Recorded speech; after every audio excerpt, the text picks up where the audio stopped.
नमस्कार। हम अक्सर ऐसी हेडलाइन सुनते हैं, है ना? ये नया सुपरफूड कैंसर से बचाता है, या इस सप्लीमेंट में छुपा है लंबी उम्र का राज। पर इनमें से कितना सच है और कितना सिर्फ शोर? चलिए, आज इसी की तह तक चलते हैं और समझते हैं कि विज्ञान हमारी सेहत से जुड़े इन बड़े बड़े दावों में से सच को कैसे अलग करता है। जरा सोचिए, खबरों में एक नई चमत्कारी दवा की बात हो रही है। हर कोई कह रहा है कि ये तो सब कुछ बदल देगी। पर क्या लोग वाकई इस दवा की वजह से ठीक हो रहे हैं, या ये बस एक इत्तेफाक है? बस यही एक सवाल, यही वो सबसे बड़ा सवाल है जिसका जवाब हर वैज्ञानिक स्टडी ढूंढने की कोशिश करती है। तो इस सवाल का जवाब ढूंढने के लिए हमारा एक सीधा सा रोड मैप है। हम बिल्कुल बेसिक से शुरू करेंगे, फिर वैज्ञानिकों के दो मेन रास्तों को समझेंगे और जानेंगे कि कौन सी स्टडी सबसे ज्यादा भरोसेमंद होती है। और आखिर में इन सभी टुकड़ों को जोड़कर पूरी तस्वीर देखेंगे। तो तैयार हैं? चलिए शुरू करते हैं। देखिए, सब कुछ बस एक ही सवाल पर आके टिक जाता है। क्या इलाज से जो सुधार हुआ वो सच में उसी इलाज का नतीजा है, या फिर वो तो वैसे भी होने ही वाला था? मेडिकल रिसर्च की हर खोज इसी एक बुनियादी सवाल से शुरू होती है। अब इस सवाल का जवाब देने के लिए रिसर्चर्स के सामने बिल्कुल शुरुआत में ही एक बड़ा फैसला होता है। क्या वो एक शेफ की तरह किचन में जाकर खुद कुछ बनाएंगे, या फिर एक क्रिटिक की तरह दूर बैठकर सिर्फ तैयार डिश का जायजा लेंगे? यही एक फैसला उन्हें रिसर्च के दो एकदम अलग रास्तों पर ले जाता है।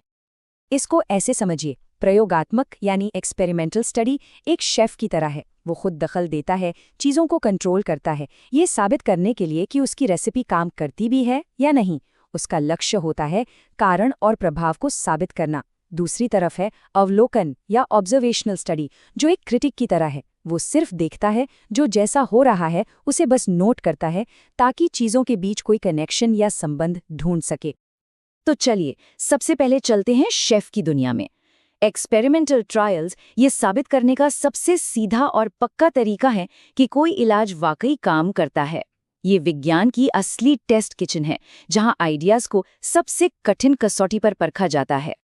और इस किचन का सबसे पावरफुल टूल है रैंडमाइज्ड कंट्रोल्ड ट्रायल, जिसे हम शॉर्ट में RCT कहते हैं। इसे कारण और प्रभाव साबित करने का गोल्ड स्टैंडर्ड माना जाता है।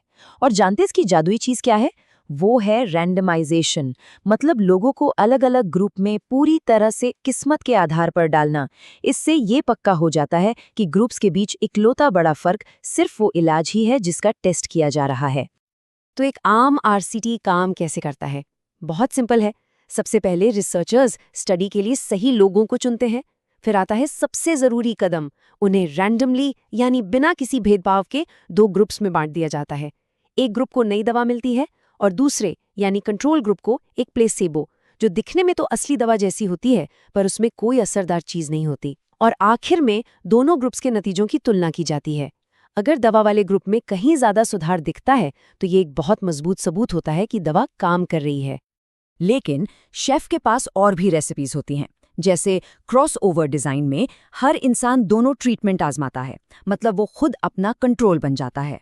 एक फैक्टोरियल डिजाइन एक साथ कई चीजें टेस्ट कर सकता है, जैसे दो अलग अलग दवाएं। और एडेप्टिव डिजाइन तो और भी स्मार्ट होते हैं। ये स्टडी के दौरान मिल रहे नतीजों के हिसाब से खुद को एडजस्ट भी कर सकते हैं। अच्छा, अब शेफ की दुनिया से निकलकर चलते हैं क्रिटिक के पास।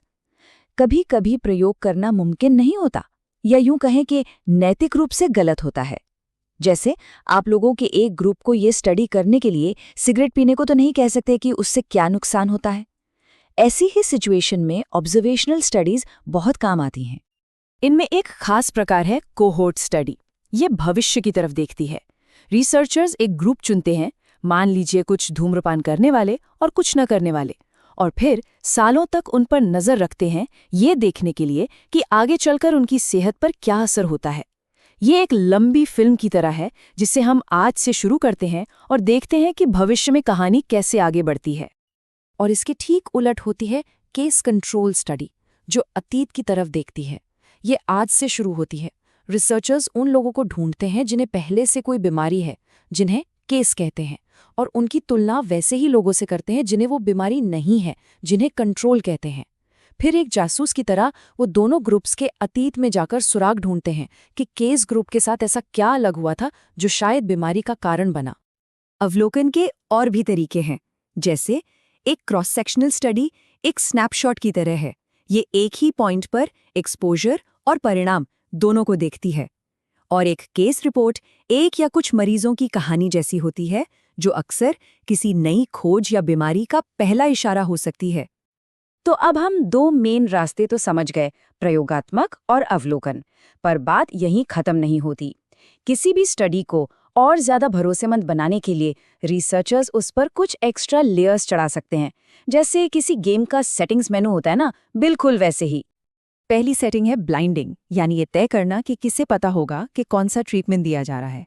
इसमें सबसे मजबूत होता है डबल ब्लाइंड, जहां ना तो मरीज को और ना ही डॉक्टर को पता होता है कि असली दवा किसे मिल रही है।